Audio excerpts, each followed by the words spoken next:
नमस्कार, आप देख रहे हैं आज तक। मैं हूं आपके साथ रोहित सरदाना। शाम के 5 बज चुके हैं और वक्त हो गया है दिन की सबसे बड़ी बहस का, यानी कि दंगल का। और दंगल आज एक बार फिर किसानों और केंद्र सरकार के बीच सुबह से दिखाई दे रहा है। बीते संसद सत्र में सरकार ने 3 बिल पास किए, जिनके लिए यह दावा किया गया कि ये किसानों की बेहतरी के लिए पास किए गए बिल हैं। लेकिन पंजाब और हरियाणा के किसान जब से ये बिल पास हुए हैं, तब से सरकार के खिलाफ मोर्चा खोले हुए हैं। आज ये बात 2 कदम और आगे बढ़ गई, जब पंजाब से किसानों ने दिल्ली की तरफ कूच कर दिया और हरियाणा और दिल्ली की सीमाओं पर पुलिस और किसानों के बीच में सीधे आर पार की स्थिति बन गई। पानी की बौछारों से किसानों को रोकने की कोशिश की गई तो किसानों ने कहा कि हम तो पानी से ही अपने खेतों को जोतते हैं, पानी की बौछारों से हमें नहीं रोक पाओगे। मोर्चा राहुल गांधी ने भी ट्विटर पर संभाला और लिखा कि मोदी सरकार की क्रूरता के खिलाफ देश का किसान डटकर खड़ा हुआ। आज जिन किसान यूनियनों और संगठनों ने सरकार के खिलाफ मोर्चा खोला, उसमें 31 किसान संगठन कुल हैं, जिनमें से 13 वाम दलों के समर्थित हैं, कुछ कांग्रेस के और कुछ शिरोमणि अकाली दल के समर्थित किसान संगठन हैं और बाकी कुछ बड़े किसान यूनियन भी हैं। केंद्र सरकार की तरफ से कृषि मंत्री नरेंद्र सिंह तोमर सामने आए। आज तक ने जब उनसे सवाल पूछा तो उन्होंने कहा कि सरकार केवल किसानों का हित सोचती है और 3 दिसंबर को हमने किसानों को बातचीत के लिए बुलाया। सवाल यह कि जब पिछले 1.5 महीने से ये किसान पंजाब में सड़कें रोक रहे थे, रेल रोक रहे थे, तब से अब तक इनको बातचीत के लिए आखिर क्यों नहीं बुलाया गया था? क्या किसान संगठनों के पीछे भी राजनीतिक सोच काम कर रही है? आज की बहस इसी पर होगी। मेरा किसान मेरा वोट। पहले रिपोर्ट, फिर बताते हैं मेहमान कौन कौन से हमारे साथ।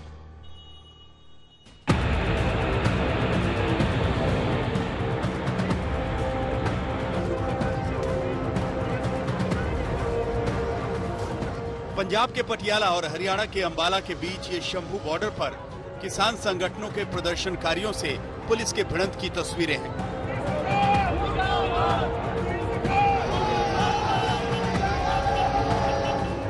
पंजाब के 31 किसान संगठनों ने केंद्र के 3 किसान कानूनों के विरोध में 2 दिनों के दिल्ली चलो का नारा बुलंद किया था, लेकिन हरियाणा पुलिस तैनात थी कि प्रदर्शनकारियों को आगे नहीं बढ़ने देना है। इसके बाद दोनों पक्षों के बीच जमकर हंगामा हुआ। कुछ जगहों पर प्रदर्शनकारी बन के आए लोग पथराव भी करते दिखे।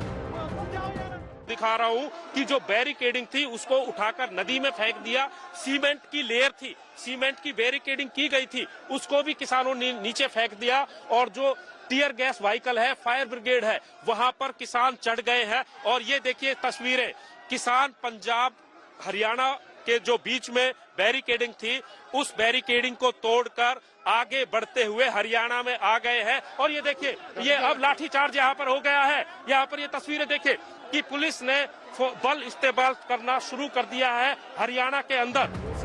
जिस 3 किसान कानूनों का विरोध हो रहा है, उन्हें बीते संसद सत्र में मंजूरी मिली है। इन किसान कानूनों के जरिए अनाज मंडी से बाहर बेचने, कॉन्ट्रैक्ट फार्मिंग और आपात स्थितियों को छोड़कर कृषि उत्पादों को मनचाहा स्टोरेज करने की आजादी मिलती है।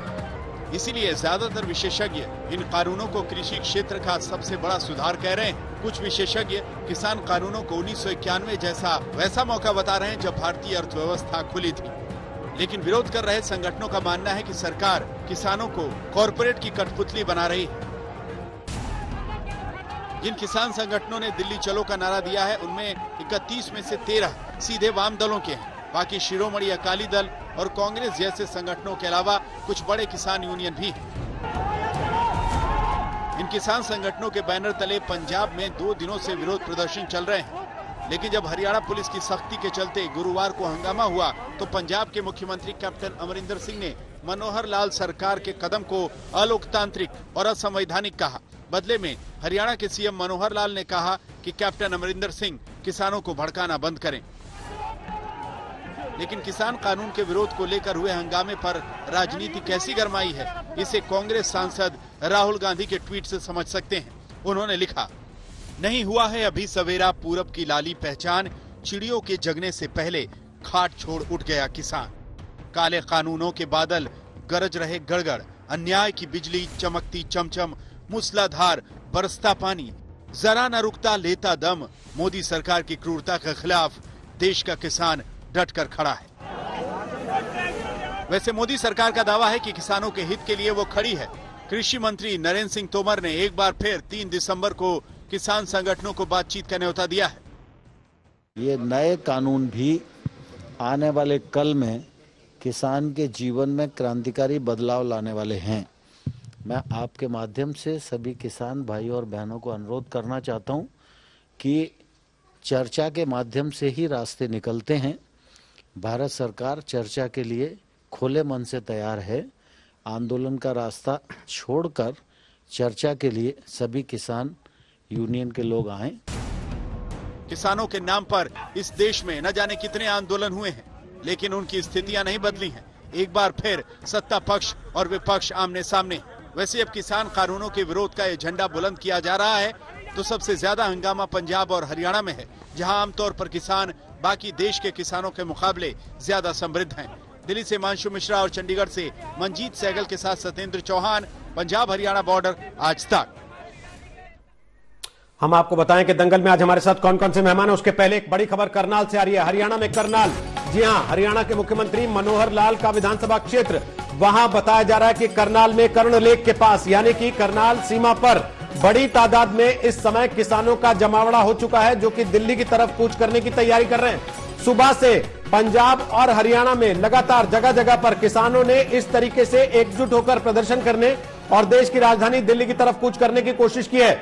अभी तक सुरक्षा बल, पुलिस के जवान उनको कंटेन करने में कामयाब रहे हैं काफी हद तक, लेकिन इस समय की जो तस्वीरें आप इस समय देख रहे हैं, करनाल से आ रही हैं ये तस्वीरें, लाइव तस्वीरें अब से कुछ ही सेकंड पहले की, जहां बड़ी तादाद में किसान एक बार फिर इकट्ठा हो गए हैं और ये किसान देश की राजधानी दिल्ली की तरफ बढ़ना चाहते हैं। दिल्ली में जाकर वो प्रदर्शन करना चाहते हैं। किसानों की नाराजगी केंद्र सरकार से है। केंद्र सरकार ने 3 बिल पास किए।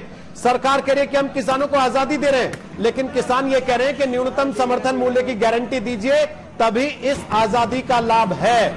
अब केंद्र सरकार की तरफ से कृषि मंत्री का यह कहना, 3 दिसंबर को बातचीत करेंगे। गौरव भाटिया हमारे साथ हैं इस वक्त लाइव, बीजेपी के राष्ट्रीय प्रवक्ता हैं।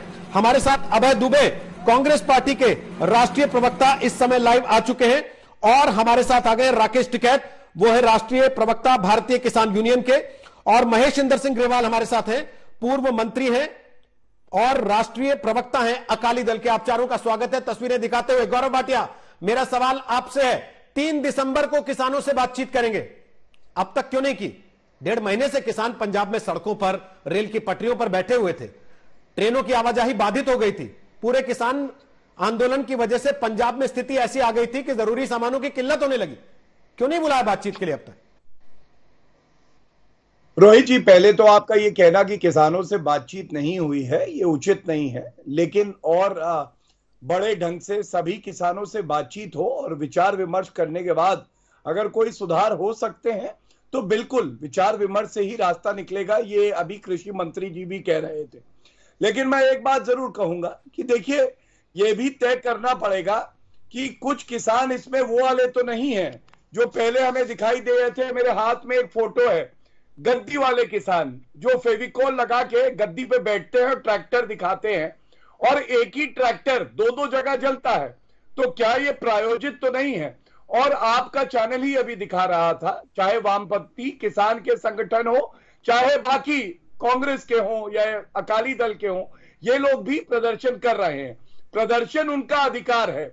लेकिन मैं इतना ही कहूंगा कि आज अगर इस प्रदर्शन को हम देखें तो एक व्यापक सवाल उठता है कि ये कौन भ्रम फैला रहा है। पहला कि मंडी खत्म होने जा रही है, जबकि ये जो 3 कानून आए हैं इसमें बिल्कुल स्पष्ट है कि मंडी वहीं रहेंगी, यथास्थिति बनी रहेगी, लेकिन किसानों को एक अलग हक दिया जा रहा है कि वो अपना जो भी प्रोड्यूस है, जो उनकी फसल है, उसको मंडी के बाहर भी बेच सके। ये तो उनके हित में हुआ। दूसरी बात रोहित जी, याद करिए, किसानों की ही डिबेट में हम पहले भी आए थे जब ये कानून पारित हुए थे।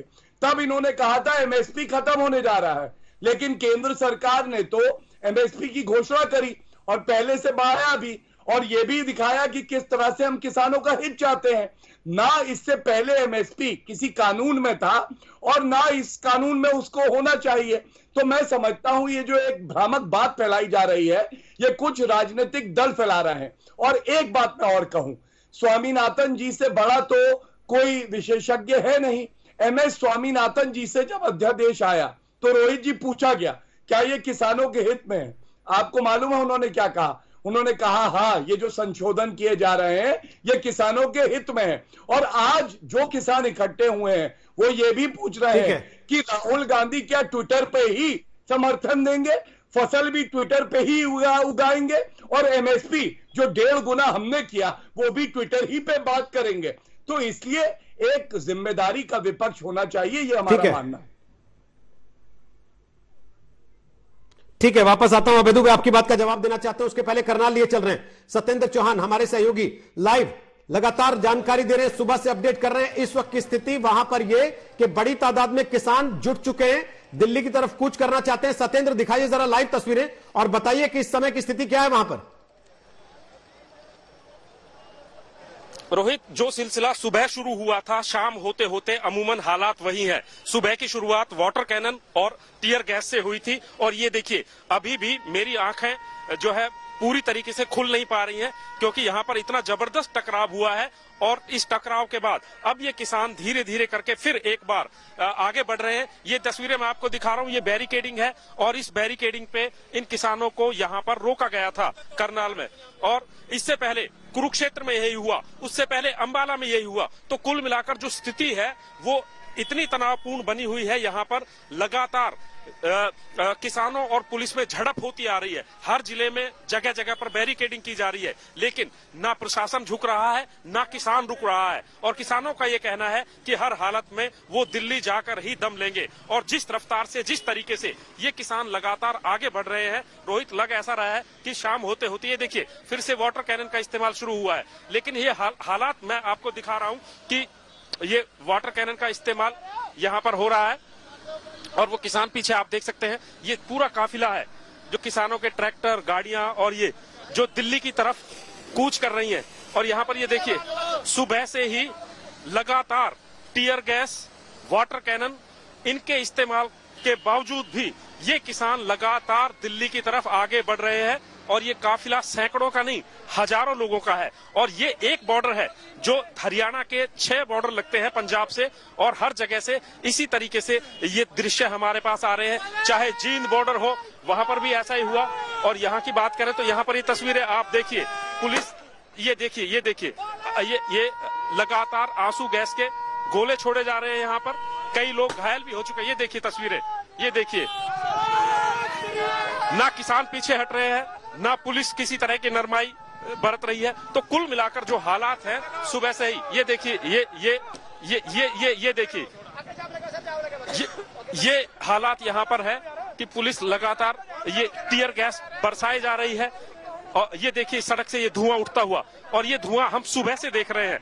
पटियाला जिले से सिलसिला शुरू हुआ था, हरियाणा के करनाल में पहुंच गए हैं और पुलिस आंसू गैस छोड़ कर मेरे ख्याल से लग रहा है कि थक चुके हैं। ये देखिए ये अब वापस ये आंसू गैस का गोला यहाँ पर पुलिस के ऊपर फेंक दिया है। ये देखिए ये हालात यहाँ पर बने हुए हैं रोहित। ये तस्वीरें सुबह से कहीं ना कहीं विचलित कर रही हैं, परेशान कर रही हैं। ये देखिए ये किस तरीके से यहाँ पर जैसे 2 गुट भिड़ते हैं उस तरह की यहाँ पर लड़ाई हो रही है।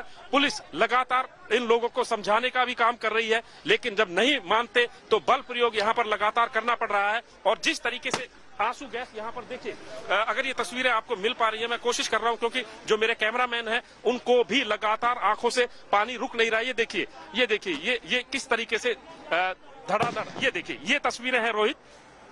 और ये तस्वीरें कहीं ना कहीं हैरान परेशान कर रही हैं, विचलित कर रही हैं कि आखिर क्यों देश का किसान अपने ही सरकार के खिलाफ, अपने ही लोगों के खिलाफ खड़ा हुआ है। और जब खड़ा हुआ है तो हालात इतने खराब हो गए हैं यहाँ पर कि तनाव साफ दिखाई दे रहा है। ये जो धुआं उठ रहा है, ये धुआं पुलिस लगातार आंसू गैस इस्तेमाल कर रही है, लेकिन ये किसान भी पीछे नहीं हट रहे हैं। वाटर कैनन का लगातार सुबह से इस्तेमाल हो रहा है। यहाँ पर कई जगह पर लाठी चार्ज हुआ है, कई लोगों को चोट भी लगी है, लेकिन फिलहाल यहाँ पर हालात लगातार तनावपूर्ण बने हुए हैं। रोहित, सत्येंद्र आप रहिए हमारे साथ, वापस आते हैं। सत्येंद्र चौहान वहां से तस्वीरें दिखा रहे हैं लाइव इस समय की, आप देख सकते हैं आंसू गैस का इस्तेमाल अब भी किया जा रहा है, लगातार वाटर कैनन का इस्तेमाल किया जा रहा है ताकि किसानों को रोका जा सके दिल्ली आने से। अभय दुबे, गौरव भाटिया आरोप लगा रहे हैं अपना हित साधने के लिए आप लोग किसानों को पिटवा रहे हैं। देखिए, मोदी सरकार ने काले कानून के क्रूर प्रहार किसानों पर देश के किए हैं। मोदी सरकार का सबका साथ सबका विकास का मुखौटा आज उतर गया और उनका मूल उद्देश्य सामने आ गया। किसानों का दमन, पूंजीपतियों को नमन, किसानों का शोषण, पूंजीपतियों का पोषण, किसानों का विनाश और पूंजीपतियों के विकास में लगी है। आज जब हम चर्चा कर रहे हैं, प्रधानमंत्री जी बताइए, आप मक्का 700 से 1000 रुपए बिक रहा है आपके कानून आने के बाद, जबकि 1850 रुपए आपने तय किया था। बिहार के किसानों को तो हाई कोर्ट जाना पड़ा और उसके ऊपर से बड़ी मोदी सरकार की धृष्टता कि जो 50% इंपोर्ट ड्यूटी थी बड़े व्यापारियों के लिए, उसको सिर्फ 15% करके 5 लाख मेट्रिक टन सस्ता मक्का विदेशों से मंगा दिया ताकि प्राइसेस क्रैश हो जाए। और यही षड्यंत्र बुनियादी है, क्योंकि मंडियां समाप्त करने का कारण यह है कि मंडियों के बाहर के व्यापार को टैक्स का एग्जम्पशन दिया है। क्यों लोग मंडियों में व्यापार करने आएंगे? अभी गौरव भाटिया जी कह रहे थे, उन्होंने शांताराम कमेटी की रिपोर्ट नहीं पढ़ी क्या? वो कहती है कि कुल खरीद का, कुल उत्पादन का किसानों के सिर्फ 6% समर्थन मूल्य पर सरकारें खरीदती है। 94% किसान बाजार के भरोसे है। प्रधानमंत्री जी, हाथ जोड़कर आग्रह है, आप समर्थन मूल्य को अनिवार्य कर दीजिए।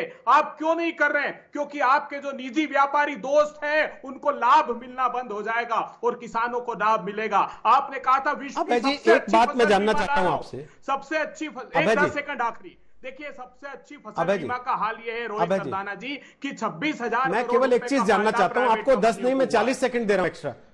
आप दूसरे सवाल का भी जवाब दे दीजिए साथ में, क्योंकि लोगों में कंफ्यूजन बढ़ा है कि आप एकदम से किसानों के हित चिंतक दिखाई देने लगे हैं, लेकिन जब आप खुद सरकार में थे, आपके अपने नेताओं के बयान सार्वजनिक हैं, संसद में भी, संसद के बाहर भी। इन्हीं बातों के लिए आप लोग पैरवी करते थे और वही चीजें अब हो रही है तो आप विरोध में आके खड़े हो गए।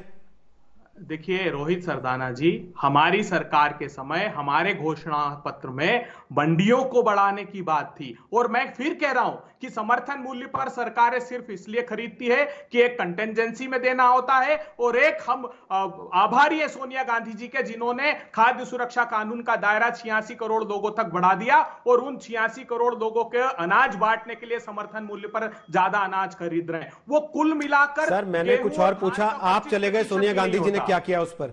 मैंने पूछा कि आपकी अपनी सरकार थी तो आप लोग इन्हीं बातों की पैरवी करते थे। राकेश टिकैत से मैं पूछ लेता हूं, आप नहीं बताएंगे ये मैं भी जानता हूं। राकेश टिकैत क्या वजह है? प्लीज अब राकेश जी को बोलने दीजिए, प्लीज। किसान के लिए है ना कार्यक्रम, आप किसान के हित में है ना, तो फिर किसान को बोलने दीजिए, असली किसान नेता को भी बोलने दीजिए, असली किसान नेता को भी बोलने दीजिए। इस समय तो हर कोई ठेकेदारी लेना चाहता है, लेकिन जो हर समय किसान के साथ होता है उसको सुन तो लीजिए। देखिए, मेरी बात का नहीं, अपने नेताओं की बात का। आप ही के नेताओं के बयान सारे सार्वजनिक हैं, मैंने नहीं दिए बयान। देखिए, मैं बता रहा हूं, ये सुप्रीम कोर्ट में मोदी सरकार ने शपथ पत्र दिया है 6 फरवरी 2015 को, और उन्होंने इस बात का जिक्र किया है कि जनवरी 2014 तक कांग्रेस शासित जो सरकार थी उसने स्वामीनाथन आयोग की 201 में से 175 सिफारिशें हूबहू लागू कर दी थी, जिसमें इस बात का भी उल्लेख किया है कि मंडियों को बढ़ाने का क्रम यूपीए की सरकार ने प्रारंभ किया था। यह उस शपथ पत्र में इस बात से पुष्टि हो जाती है। गौरव भाटिया आपकी बात का जवाब दे रहे हैं, फिर राकेश टिकैत के पास जा रहा हूं। गौरव भाटिया बोलिए। गौरव भाटिया बोलिए, फिर राकेश टिकैत और ग्रेवाल साहब के पास जल्दी से। गौरव भाटिया, आधा मिनट उजागर कर दूं। ये इनका मैनिफेस्टो है 2019 जनरल इलेक्शंस का। 11 नंबर पॉइंट है, कहते हैं कांग्रेस कृषि उपज मंडी समितियों के अधिनियम में संशोधन करेगी, जिससे कि कृषि उपज के निर्यात और अंतरराज्यीय व्यापार पर लगे सभी प्रतिबंध समाप्त हो जाएंगे। अब जब कर दिया तो इनको दिक्कत है। दूसरी बात, अरे संशोधन है भाई, समाप्त नहीं है, आप समाप्त कर रहे हैं, हम संशोधन कर रहे हैं। आप चुप क्यों कराएं? आप किसानों की भी आवाज दबाएंगे, अभय जी वो बीच में नहीं बोले ना, वो सुनते रहे आपकी बात। बंद कीजिए अभय जी, वो आपकी बात सुनते रहे ना, अभय जी वो आपकी बात सुनते रहे ना, तो कम से कम आप भी सुन लीजिए उनकी बात। अब सुनिए, अब ये इनके राजस्थान के जब असेंबली इलेक्शन हुए थे और छत्तीसगढ़ में इन्होंने गंगा जल हाथ में लेके 10 दिन में किसानों का कर्जा माफ करेंगे कहा था, हुआ नहीं आज तक। और अगर हुआ है पूरा कर्जा माफ, यहां पे एक चुनौती देता हूं, बोल दे 10 दिन में करेंगे, और दोनों मैनिफेस्टो मेरे हाथ में। तीसरी बात, स्वामीनाथन कमीशन का, स्वामीनाथन जी ने खुद कहा 6 अगस्त 2018 को कि नरेंद्र मोदी जी ने जो एमएसपी 1.5 गुना लागू करा है, यह बहुत ही सराहनीय कदम है, इससे किसानों को लाभ होगा, और हमारी सरकार की तारीफ करी। चाहे वो उनको क्रेडिट फैसिलिटी देना हो, चाहे एमएसपी लागू करना हो, चाहे यूरिया और नीम कोटिंग करना हो। तो मैं पूछता हूं, 2006 में स्वामीनाथन जी की रिपोर्ट आई थी, 8 साल तक ठंडे बस्ते में ये रिपोर्ट कांग्रेस ने क्यों डाली? हमने अच्छा काम किया, इसलिए हम आगे बोल सकते हैं। लागू करना एक बात है, नहीं, किसान के खाते में आना या किसान के हाथ में आना दूसरी बात है। रोहित, 1.5 गुना एमएसपी लागू करना कागज पर एक बात है, और किसान को मिलना ना मिलना ये दूसरी बात है। एक सेकंड भाटिया जी, एक सेकंड, लड़ना नहीं है, लड़ नहीं रहा कोई। ठीक है, ये पूछा जाएगा, अभी ये पूछा जाएगा, रुक जाइए ना सर। यहां बैठ के तो हर आदमी कह देता कि हाँ सब कुछ हो रहा है, लेकिन कितना हो रहा है राकेश टिकैत बता देंगे ना? राकेश टिकैत, 2 चीजें पूछूंगा आपसे, उसके पहले एक खबर बता दें कि सिंगू बॉर्डर जो दिल्ली और हरियाणा का बॉर्डर है, वहां पर ट्रैफिक आवाजाही को रोक दिया गया है। जी हां, दिल्ली बॉर्डर पर इस वक्त ट्रैफिक आवाजाही को रोक दिया गया है। करनाल की तस्वीरें हमने आपको दिखाई हैं। करनाल में जिस तरीके से किसानों के जत्थे कूच करने की कोशिश दिल्ली की तरफ कर रहे हैं, उसको देखते हुए राजधानी दिल्ली के बॉर्डर पर इस समय ट्रैफिक को रोक दिया गया है। अब राकेश टिकैत, मेरा सवाल आपसे है, और सवाल सीधे सीधे तौर पर यह है मेरा आपसे कि अभी की स्थिति में क्या 1.5 गुना एमएसपी मिल रहा है जो गौरव भाटिया कह रहे हैं? 2, नहीं मिल रहा। क्या 3 राज्यों में जहां पर कांग्रेस ने कहा था कि हम 10 दिन में गंगा जल हाथ में लेके और सारा कर्जा माफ कर देंगे, क्या किसानों को उसका फायदा मिला? गंगा जल लेके हाथ में कसम खानी सफल कर दी इन्होंने। और 3, क्या जो कहा जा रहा है कि किसानों को लूट लिया गया, ये किसान बिल पूरी तरह से किसान को हत्या करने वाले हैं, क्या ऐसा है? नहीं, बिल्कुल सही बात है। मैं किसान बिल की बात बताता हूं। किसान बिल का तो असर शुरू हो गया है। आधे रेट में किसान की फसल को लूटा जा रहा है। आज भी, आज धान की आप खरीद लगा लो कि आज 800 रुपए से 1100 रुपए के बीच में धान की खरीद आज बिहार, उत्तर प्रदेश इसमें हो रही है। मक्का का क्या हाल है? ये मक्का का हाल है, 800 रुपए, 600 और 800 रुपए में किसान की मक्का बिकी है। तो किसान तो पूर्ण रूप से बर्बाद होने के लक्षण किसान के सामने आ चुके हैं। किसान तो बर्बादी के कगार पे है। जो पंजाब और हरियाणा जिस हिसाब से निकल कर आ रहा है, और कल उत्तर प्रदेश के किसान भी सड़कों पर निकलेंगे, कल 11 बजे से वो पूरा प्रोग्राम बन चुके हैं। तो ये पूरा देश के किसानों की आवाज है, ये कहीं पंजाब और हरियाणा की आवाज नहीं है। किसान बर्बाद हो चुका है। सरकार को बिल वापसी लेने पड़ेंगे, एमएसपी को लीगलाइजर कानून पूर्ण रूप से बनाना पड़ेगा, लिखित में देना पड़ेगा, जब ये आंदोलन चलेगा। वैचारिक आंदोलन है, ये विचार से उत्पन्न हुआ आंदोलन है। सरकार बैठी हुई है, सरकार सुनेगी नहीं। किसान आंदोलन 2 महीने से बैठे हुए हैं, तो सरकार के कहां इंटेलिजेंस और कहां हमारी हो गई? ये गुस्सा है पूर्ण रूप से सरकार के विरोध में। तो ये है कि किसान बर्बादी के कगार पे आ रहा है। रहा दूसरा, जहां कर्जे माफी की बात हुई थी, वहां पे भी कर्जा माफी उस हिसाब से नहीं हुई। ये हमारी एक बड़ी पॉलिसी देश की बननी चाहिए। नेशनल एग्रीकल्चर पॉलिसी देश में बने, सरकार किसी भी पार्टी की हो, ये इन पॉलिसी पे काम सरकार को करना चाहिए। वो देश में है नहीं। अभी क्या प्रधानमंत्री या कोई सरकार के लोग बात कर रहे हैं? कोई बातचीत नहीं कर रहे। भाई किसान तो एक ही चीज कह रहे हैं ना, बातचीत हो जाएगी।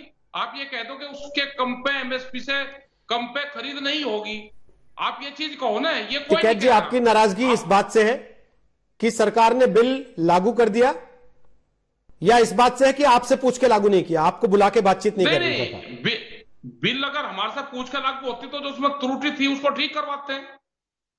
भाई सरकार पूछती थी, जब यहाँ पे प्रधानमंत्री मनमोहन सिंह जी थे, तो जब देश में गेहूं की कमी हुई तो उन्होंने एक मीटिंग बुलाई, और आज तक उसमें जो सलाह उनको दी गई, आज तक देश में गेहूं की कमी नहीं हुई। अगर सरकार बूझती, भूमि अधिग्रहण में सरकार ने बूझा, दोनों पार्टी से एक सहमति बनी भूमि अधिग्रहण में। ऐसा नहीं कि भूमि अधिग्रहण कांग्रेस का था, बीजेपी भी उसमें पूर्ण रूप से भागीदारी थी। दोनों पार्टियों की, बड़ी पार्टियों की सहमति से भूमि अधिग्रहण बिल आया, और आज तक कोई दिक्कत नहीं हुई। अगर इस बिल में भी वे पूछते, क्या बदलाव चाहते हैं आप इस कानून में?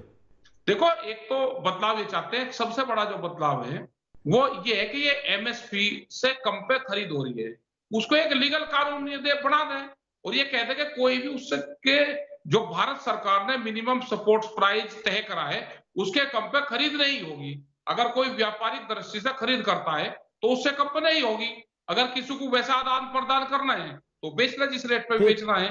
मुझे चाहिए, मेरा गांव में सौदा हो गया, भाई मैं सस्ता ले लिया, सस्ता बेच दिया। लेकिन अगर व्यापारी काम करें तो सरकार के जो नॉर्म्स है उसके कम पे नहीं होना चाहिए। ये बड़ा एक बदलाव है। कॉन्ट्रैक्ट फार्मिंग में क्या होगा, एक उनको दे दिया कि कितना भी माल आप इकट्ठा रख सकते हो, उससे महंगाई बढ़ेगी पूर्ण रूप से, जो कंज्यूमर है उस पे इसका भार पड़ेगा। भाई कितना माल कौन रखेगा, सरकार को देखना, तो सरकार को देखना। सरकार और किसानों के बीच लगातार सुबह से दंगल चल रहा है। दिल्ली कूच करना चाहते हैं हरियाणा पंजाब के किसान। करनाल में इस समय घमासान मचा है और दिल्ली बॉर्डर पर ट्रैफिक रोक दिया गया है पूरी तरह से, ताकि किसान आंदोलन प्रवेश न कर सके देश की राजधानी दिल्ली में। क्या राजनीतिक पार्टियों ने अपने फायदे के लिए किसानों को आंदोलन की आग में झोंक दिया भड़काकर? ग्रेवाल साहब, आप तो मंत्री रहे हैं, एनडीए का हिस्सा था आपका दल कुछ समय पहले तक, और जैसे ही किसान बिल पास हुआ तब आप लोग बाहर हो गए, जबकि आरोप आपके ऊपर यह लगा कि जब तक किसान बिल को लेकर डेलिब्रेशन चल रहे थे आप लोग सब जानते थे, फिर भी चुप रहे। रोहित जी, ये सही बात नहीं। जो पहली दफा ये एक्ट बनाने से पहले कमेटी बनाई, उसमें पंजाब के चीफ मिनिस्टर मेंबर बनाए, और आप हैरान होंगे कि हम उनके सहयोगी होने के बावजूद, सेंटर में मिनिस्टर होने के बावजूद, हमें कोई पता नहीं था ये कमेटी इन्होंने बनाई गवर्नमेंट ने। वो कमेटी की रिपोर्ट ली गई, पंजाब के कांग्रेस के चीफ मिनिस्टर उसमें पार्टी थे और पंजाब के फाइनेंस मिनिस्टर ने उसमें मीटिंग अटेंड की। और दूसरी बात मैं ये कहना चाहता हूं, हम पारित होने के बाद नहीं पैदा हुए, हम पारित करने बिल होने वेले हमने उसका विरोध किया और गवर्नमेंट छोड़ी। आपने देखा होगा पार्लियामेंट की प्रोसीडिंग से हमने उस दर स्ट्रांगली प्रोटेस्ट किया। आज जो इशू है रोहित जी, वो सबसे बड़ी इशू ये है कि किसान को हक है कि अपनी बात कहने के लिए वो दिल्ली ना आ सके। ये हक क्यों छीना गया? 1975 की इमरजेंसी नरेंद्र मोदी जी ने 2020 में दोबारा याद करा दी गई। ये हक इंसान के खोए गए थे इंदिरा गांधी की इमरजेंसी में, और ये सेकंड इमरजेंसी कंट्री में लगी है कि जब पीसफुल आंदोलन जो 50 दिन से चल रहा था, उसको दिल्ली में जाकर अपनी बात कहने का हक भी छीन लिया, और इसलिए प्रवोक किया जा रहा है टीयर गैस से, पानी की बिछाड़ों से, कि वो रिटर्न में वायलेंट हो और वो गवर्नमेंट को क्रश करने का। इसके बावजूद आप देख सकते हैं, आपके पास तस्वीरें आ रही हैं कि वो कितना रिस्ट्रेंट रख रहे हैं किसान। इतनी प्रोवोकेशन के बाद भी वो कोई ज्यादती नहीं कर रहे, सह रहे हैं सब धर्म में से। मेरी बात तो बहुत सिंपल है आज। ग्रेवाल साहब, किसान जब सड़क पे आता है तो वो पत्थर नहीं चलाता, आप भी मानते होंगे इस बात को, लेकिन आज तस्वीरें ऐसी भी हैं कि वहां पत्थर फेंके जा रहे हैं किसानों की तरफ से, अगर वो किसान है तो। और इसीलिए लोग आरोप लगा रहे हैं कि ये राजनीतिक आंदोलन है, किसानों का कम और पॉलिटिकल पार्टीज का ज्यादा है जो अपनी जमीन तलाश रही है। असल में मैं समझता हूं कि अगर इसको कोई पॉलिटिकल लोग कह के क्रश करना चाहते हैं, इससे बड़ी ज्यादती किसान से नहीं होगी। देखो, यूथ है इसमें, किसानी में किसी ना किसी इशू पर प्रवोक हो सकते हैं, परंतु मैं ये कह सकता हूं 50 दिन से पंजाब में आंदोलन चल रहा है और संपूर्ण तौर पर पीसफुल आंदोलन, गवर्नमेंट की तरफ से ज्यादती के बाद ज्यादती। और दूसरा सवाल आपने दूसरे जो शेयर कर रहे हैं उनसे किया है कि 3 दिसंबर को केंद्रीय मंत्री ने मीटिंग बुलाई है, तो दिल्ली की तरफ आना क्यों? मैं ये बेनती करना चाहता हूं कि मंत्री जी ने जब पहले भी बुलाए, मंत्री जी मीटिंग करने के बाद क्या कह रहे हैं किसानों के मिलने के बाद कि ये कानून किसान के फायदे के हैं, कानून में कोई कमी नहीं, हम किसानों को समझाने की कोशिश करेंगे। किसान कह रहा है कि हम ये कानून नहीं चाहते। अगर वो किसान जिसके फायदे के लिए वो कह रहे हैं, वो कह रहे हैं मेरे फायदे की बात नहीं, तो इसको क्यों नहीं बदलते? क्या मजबूरी है सरकार की कि इसको लागू कर रहे हैं? 2 चीजें मांग रहा है किसान। नहीं, आपसे मैं एक सवाल पूछता हूं, हालांकि मैं राकेश टिकैत से पूछना चाहता था, लेकिन आप तो मंत्री रहे। एमएसपी एडमिनिस्ट्रेटिव फैसला होता है या एमएसपी कानून में तय होता है? देखो, एमएसपी एडमिनिस्ट्रेटिव फैसला था जब पहली दफा 1969 में लगी है, ये बात बिल्कुल ठीक है। पर आपको ये भी बात याद कराना चाहता हूं कि 2011 में एक चीफ मिनिस्टर्स की कमेटी बनी थी, जिसके Shri Narendra Modi as a Gujarat chief minister उसके कन्वीनर थे, और वो कमेटी ने क्या रिकमेंडेशन की थी कि एमएसपी को स्टैट्यूटरी पावर देनी चाहिए।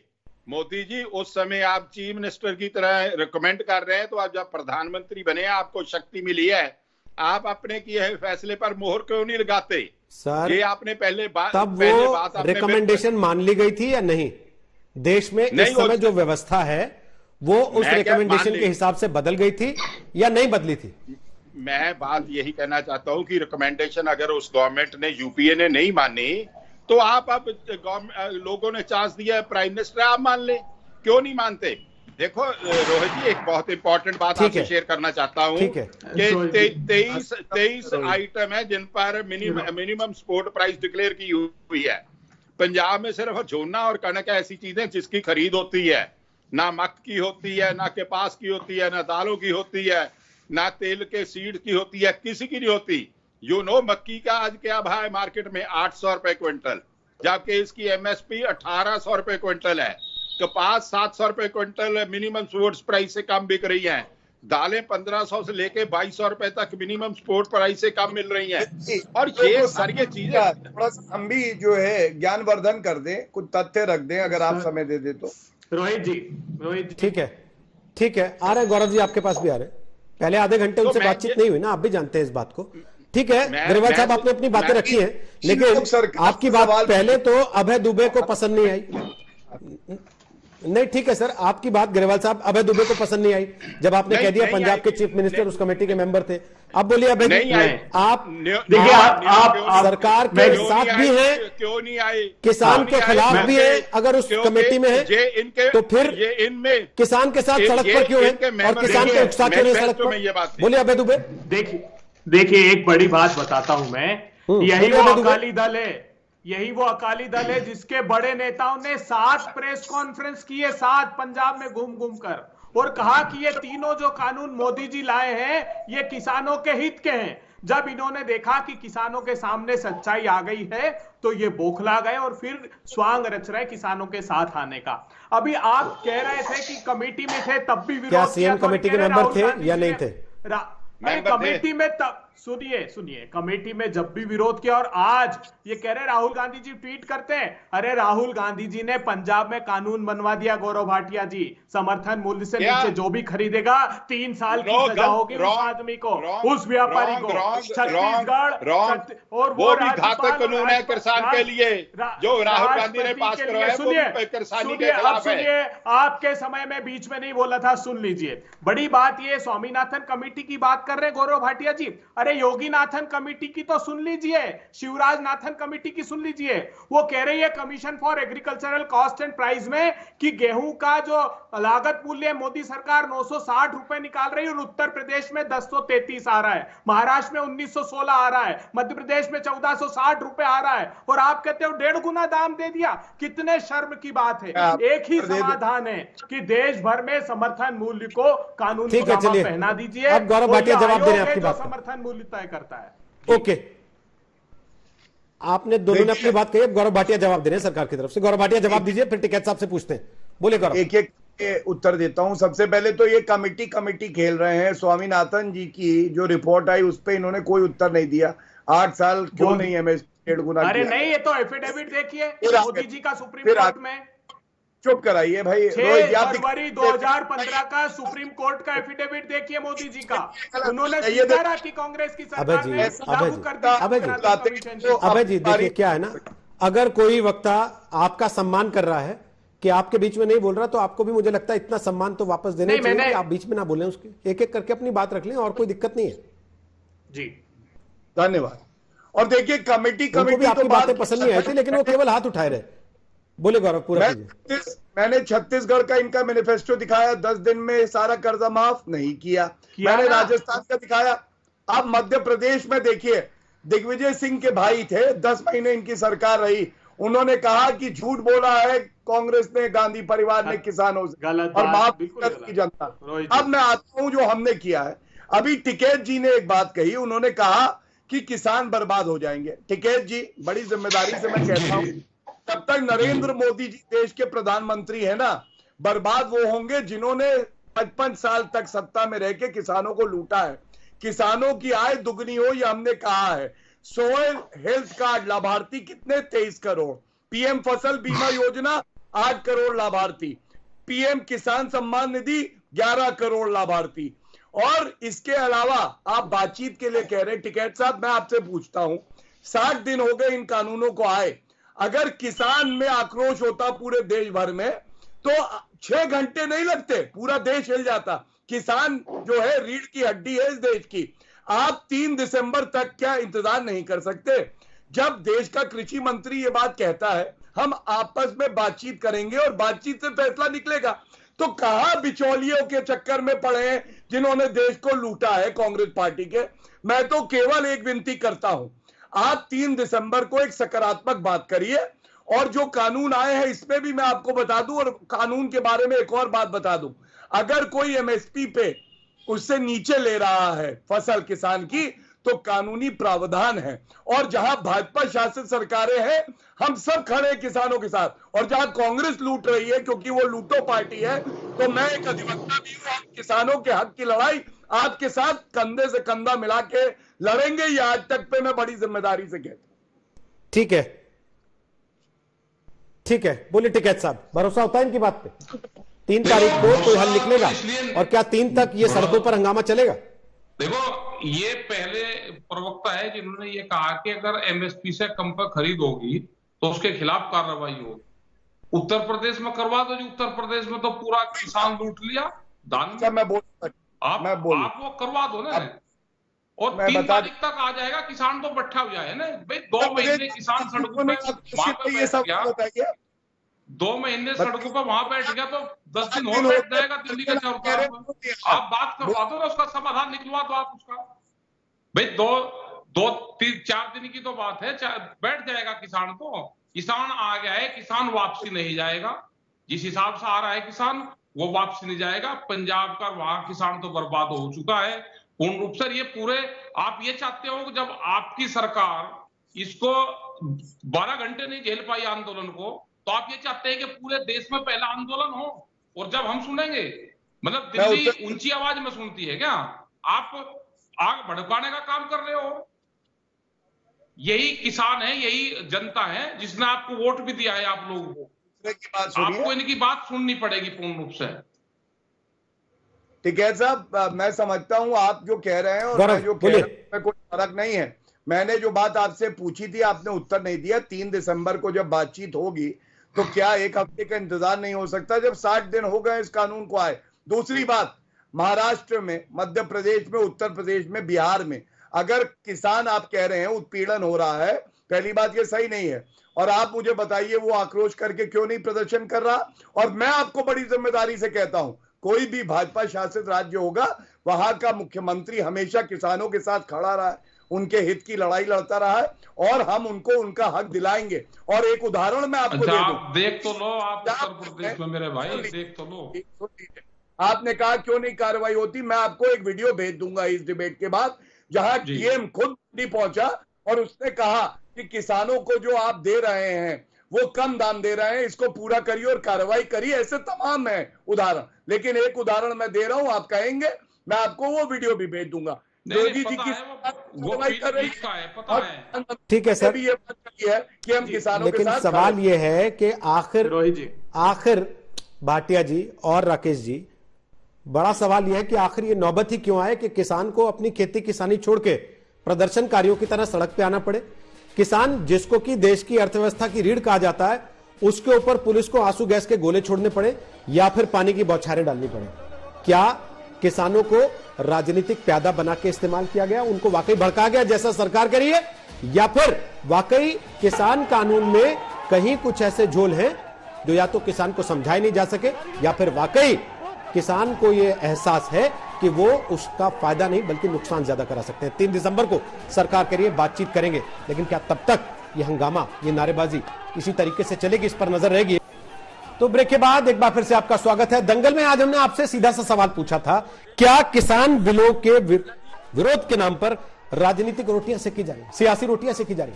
जो आपने हमें जवाब दिए 74%, 74% लोगों को लगता है हां, कृषि बिल के विरोध के नाम पर राजनीतिक रोटी सेकी जा रही है, और 26% का कहना है कि नहीं, ऐसा नहीं है। फिलहाल के लिए दंगल में इतना ही, आगे हल्ला बोल होगा, आप देख रहिएगा आज तक।